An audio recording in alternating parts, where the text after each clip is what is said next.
matched what the executive branch has in their rules, that he would be supportive of that. And it actually is pretty strong because they're not allowed to do what we do here in the House.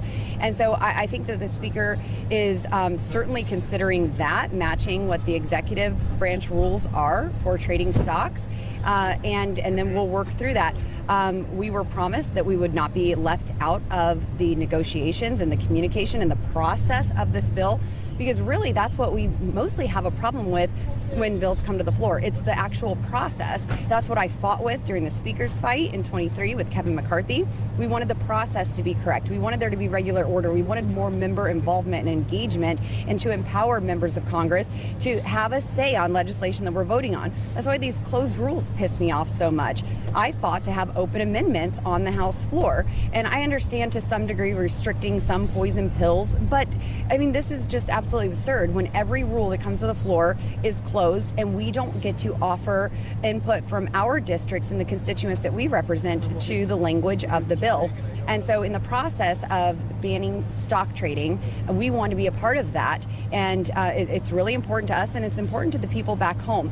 There are so many members of Congress who come here and enrich themselves, and I don't know, I mean, just throwing this out there, we have a Republican member of Congress who is resigning after the 5-year mark of serving here in Congress, but it's also when we're forcing legislation to ban stock trading. So I don't know if those coincide at all, but it's something that makes you wonder. Do you share any of the concerns raised by Congresswoman Mace or Marjorie Taylor Greene about the way the Speaker himself has been conducting this business here? I think leadership as a whole and the structure of this place as a whole is problematic.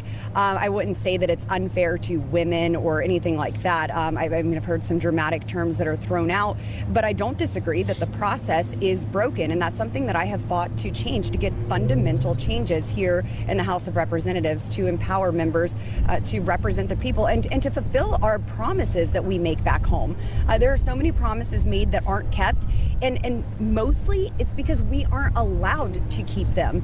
And so that's something that frustrates me. It disenchants me from this place. You know, we came here to serve and make a difference. And when we're just told no and told you're too dumb to be a part of the process and just take this bill as is, you better vote yes or no. And if you vote against it, well, you're going to hear about it from everybody. You know, it's really unfortunate. That's not how our founding fathers intended this to be, and I'm going to continue to make sure that we have a